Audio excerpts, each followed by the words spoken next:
My name is Lin Shuang. I'm 27 and 3 years ago, I was left on the street pregnant, humiliated and alone. He told me I wasn't good enough to bear his child. What he didn't know. Life wasn't breaking me.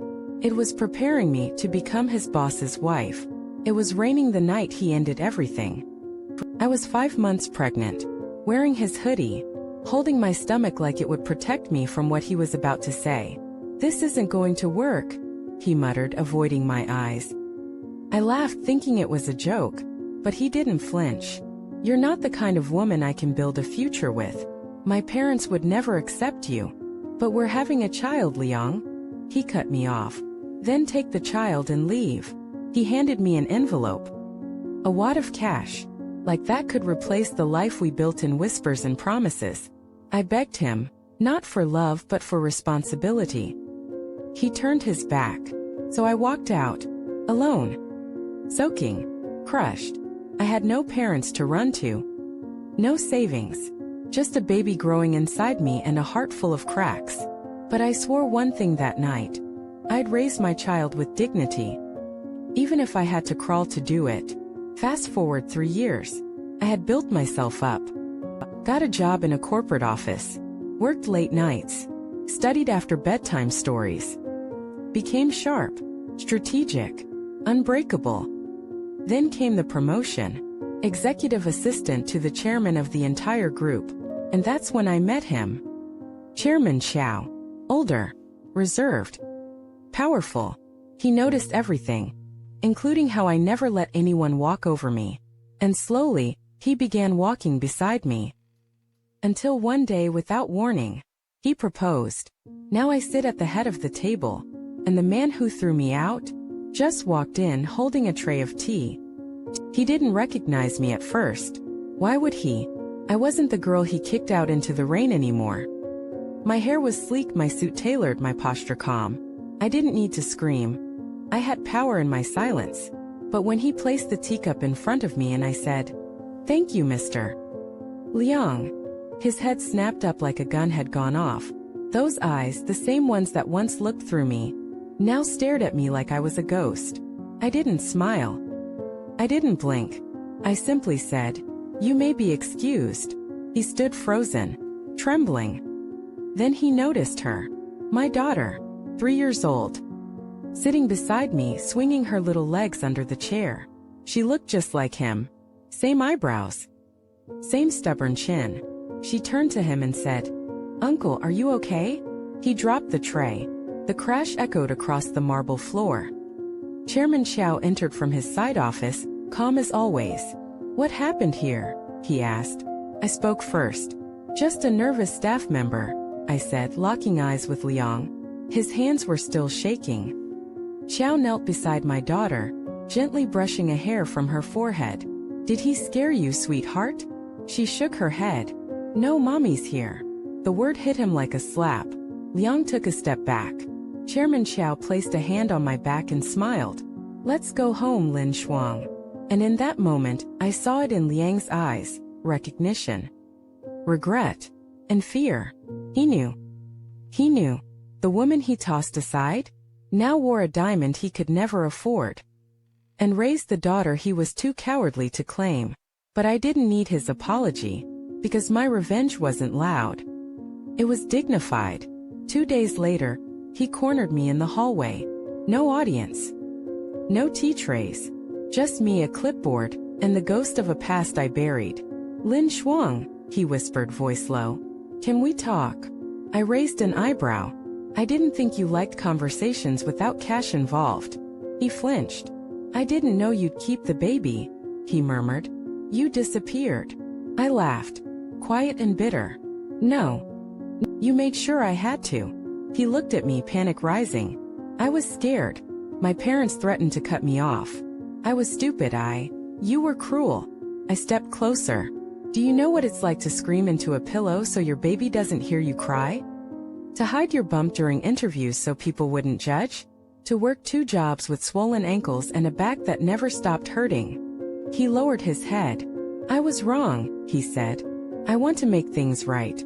Maybe I can be in her life." I stared at him, fire in my chest. Before I could respond, a calm voice echoed from behind. Interesting. Because I was about to make you redundant. We both turned.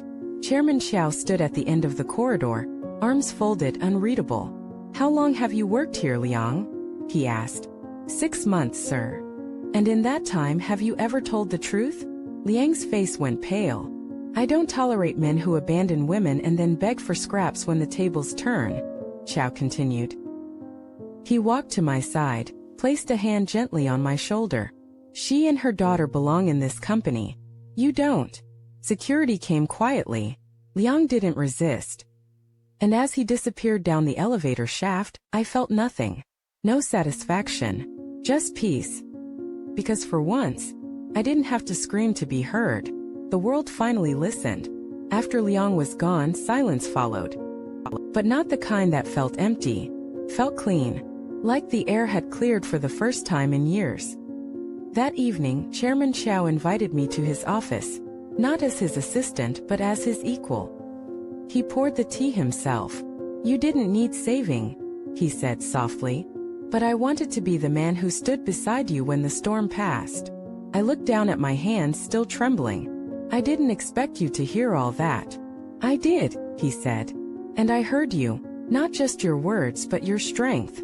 He stood up, walked around his desk and stopped in front of me. You raised a child alone, built your own name, and carried grace where most people would have carried revenge. I swallowed hard. My chest ached in the best way. I wasn't graceful every day. He smiled. No, but you were honest. And that's rarer. Then he did something I didn't expect. He knelt and placed his hand gently over my stomach, not because I was pregnant again, but because he respected what had grown there. You made a life, he said. Now let's build one together. Tears blurred my vision. He rose and reached into his drawer, pulling out a small box. I know it soon, he said.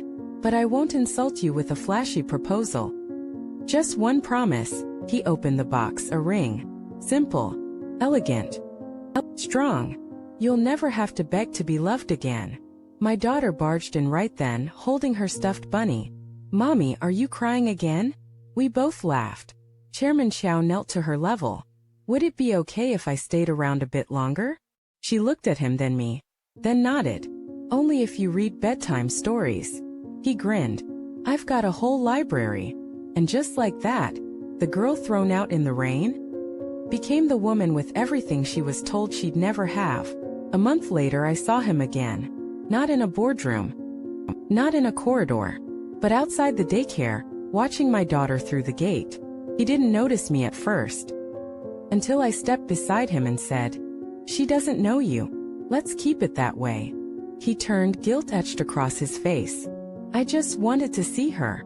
I nodded. You've seen her. Now go. He paused. Lin Shuang, I know I ruined everything. But maybe one day. No, I said gently. There is no one day. Only today. And today, you don't belong in her life. He looked down, broken. And for the first time, I didn't feel anger. I felt closure. Because I didn't need revenge. I didn't need him to suffer. I had something far more powerful. A daughter who called me mommy with joy. A partner who held my hand with pride. And a name that echoed in boardrooms, not because I married it, but because I earned it. That night, Chairman Chow tucked our daughter into bed, then pulled me into his arms. She won't grow up afraid, he whispered. She'll grow up loved. I smiled, tears warm against my cheeks. And seen. And chosen. Every single day.